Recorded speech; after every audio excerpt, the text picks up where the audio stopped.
Good morning friends. अगली video में हमने देखा था व्याकरण का संज्ञा, जातिवाचक, भाववाचक, समूहवाचक और दूसरा मैंने आपको एक कोष्टक दिया हुआ था, उसके हिसाब से आपको अंदर से शब्द ढूंढकर सही जगह पर रखकर सही वाक्य बनाना था, है ना। अब आज हम पन्ना नंबर 24 पर एक परिच्छेद है, जो परिच्छेद पढ़कर प्रश्न के उत्तर लिखने हैं। तो समझते हैं हम परिच्छेद क्या कहते हैं। परिच्छेद पढ़कर प्रश्नों के उत्तर दीजिए। आप शुद्ध हृदय से इस बात पर विचार करें कि माता, मातृभूमि और मातृभाषा का आप पर भी ऋण है। ऋण यानी देना बाकी रहता है, वह ऋण है। एक जननी आपको जन्म देती है, जननी यानी माता, जननी आपको जन्म देती है। एक की गोद में खेल कूद कर और खा पी कर आप पुष्ट होते हैं, यानी कि हेल्दी होते हो, तंदुरुस्त रहते हो। और एक आपको अपने भावों को प्रकट करने की शक्ति देकर आपके सांसारिक जीवन को सुखमय बनाती है। यानी एक की गोद में यानी पृथ्वी की बात की है, धरती हमारी माँ है, वह हमें उसकी गोद में अनाज उगाकर खाने के लिए ही देती है और वही हम खाना खाकर तंदुरुस्त रहते हैं।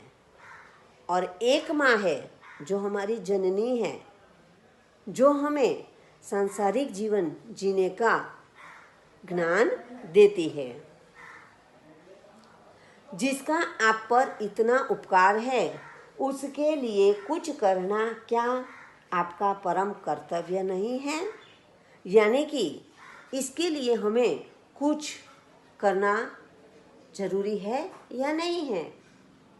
तो आप कहोगे हाँ जरूरी है, सही बात है, जरूरी है ही। माता पिता हमारे पहले भगवान हैं, हमारे सबके भगवान तो है ही, पर हमारे घर में हमारे माता पिता हमारे पहले भगवान हैं। और उसके बाद आप घर के मंदिर के अंदर भगवान को पैर जोड़ोगे, हाथ जोड़ोगे तो कोई बात नहीं है।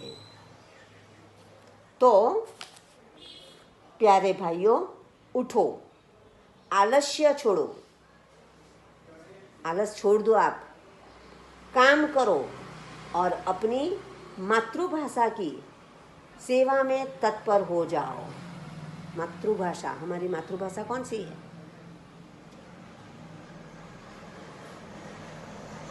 मुझे भी नहीं पता। अब मातृभाषा कौन सी है? गुजराती। हिंदी हमारी राष्ट्रभाषा है, ध्यान में रखना। कहीं पर भी आपको पूछे तो आप बताना मातृभाषा हमारी गुजराती है, हम गुजरात में रहते हैं। महाराष्ट्र में रहेंगे, उनकी मातृभाषा उनकी मराठी है। बंगाल में रहते हैं, उनकी मातृभाषा उनकी बंगाली है।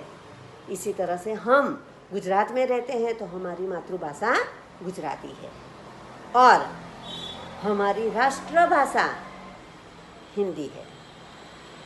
तो मातृभाषा की सेवा में तत्पर हो जाओ। इस व्रत का पालन करना तलवार की धार पर चलने के समान है। क्यों ऐसा है?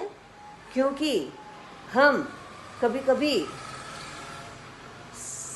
स्कूल में ही समझो कि हमें 8 विषय पढ़ने हैं, गणित, हिंदी, अंग्रेजी, गुजराती, विज्ञान, सभी भाषा आ जाती है, हमारी संस्कृत, सभी भाषा आ जाती है और सभी भाषा में हमें बात करनी पड़ती है, समझना पड़ता है ना। तो ये तलवार के धार पर चलने जैसी बात है, यानी कि बहुत मुश्किल काम है, ऐसा कहते हैं।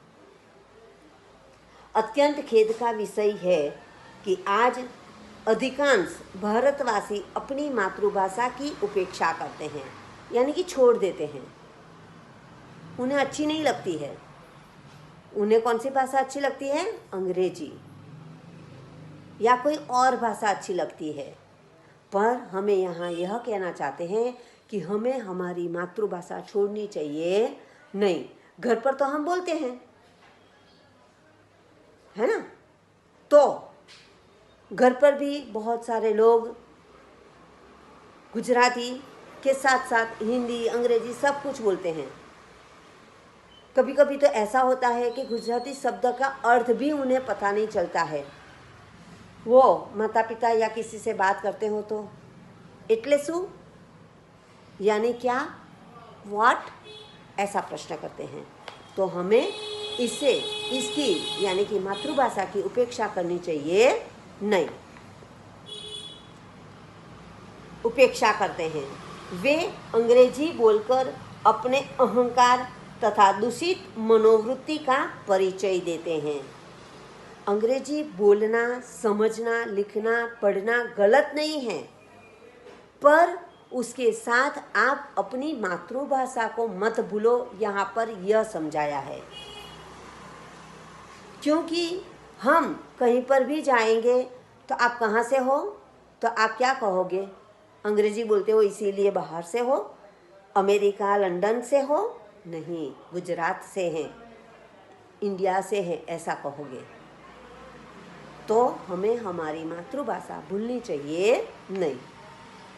जो अपनी मातृभाषा का तिरस्कार करता है उसे कभी देशभक्त नहीं कहा जा सकता। यानी कि आप अपने देश के लिए अच्छे नहीं हो, ऐसा माना जाएगा। आप देशभक्त नहीं हो। क्यों? आप देश की रक्षा करते हो, फिर भी आप देशभक्त नहीं हो, क्योंकि आप अपनी मातृभाषा भूल गए हो। हमें हमारी मातृभाषा भूलनी चाहिए नहीं। हम कहीं पर भी जाते हैं, हमारी माँ को हम भूलते हैं। हमारी जननी, हमें जन्म देने वाली माँ को भी नहीं भूलते हैं, और हमारी ये धरती माता को भी नहीं भूलते हैं, जो हमें खाना पका कर देती है, खाना उगा कर देती है। एक माँ खाना उगा कर देती है तो दूसरी माँ खाना पका कर देती है, और दोनों को जोड़कर हम तंदुरुस्त रहते हैं। तो हमें हमारी मातृभाषा को भूलनी चाहिए नहीं। अब इसके कुछ प्रश्न हैं जो उसकी मैं PDF भेजूंगी। अच्छे अक्षर से, सही मात्रा से आप लोग लिख लोगे। परिच्छेद लिखना जरूरी है, लिखोगे और उसके नीचे आप प्रश्न के उत्तर लिखोगे। हम पर किस किस का ऋण है? तो हमें माता का, मातृभूमि का और मातृभाषा का, तीनों माता का ऋण है। माता का ऋण हमें क्यों अदा करना चाहिए? क्योंकि एक माता ने हमें माता का ऋण अदा करना चाहिए, क्योंकि उसी ने हमें जन्म दिया है। तो हमें माता का ऋण अदा कर लेना चाहिए।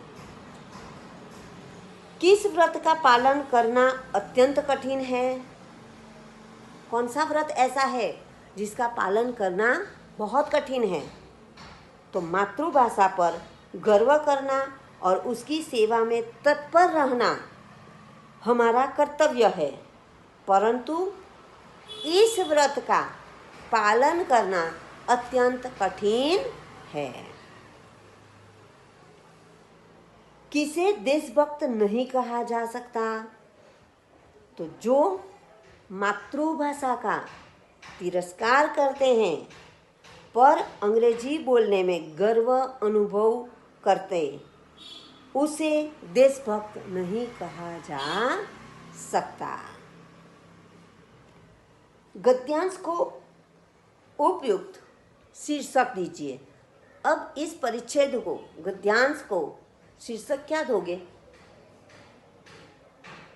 तो सच्चा देशभक्त, या फिर माता, मातृभूमि और मातृभाषा। शीर्षक में माता, मातृभूमि और मातृभाषा, ये हमारा शीर्षक हम दे सकते हैं। शीर्षक हमेशा एक हरा अवतरण में लिखोगे। माता,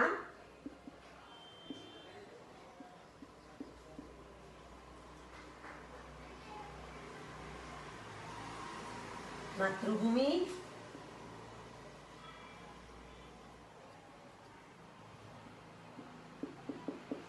और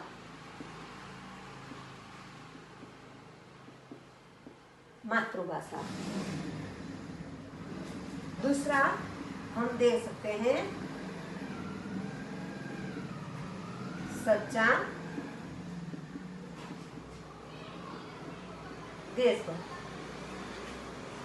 ये दो शीर्षक हम दे सकते हैं। समझ गए यहाँ पर आप? तो आप पैराग्राफ को अच्छी तरह से पढ़कर, अच्छे अक्षर से, सही मात्रा से लिखकर इन प्रश्नों के उत्तर लिखोगे। इनकी PDF में भेजूंगी। आप पहले अपने आप, मैंने यहाँ समझाया, इससे समझकर आप लिखने का प्रयत्न करो, और फिर जो नहीं समझ में आए तो आपने क्या आंसर लिखा है या फिर क्या सोचते हो, उस हिसाब से PDF में देख लो। आपका दोनों काम हो जाएगा। आपको उत्तर बनाना भी आ जाएगा और आप अपनी तरफ से कोशिश भी कर सकोगे। अगले वीडियो में हम देखेंगे अगला व्याकरण। Thank you.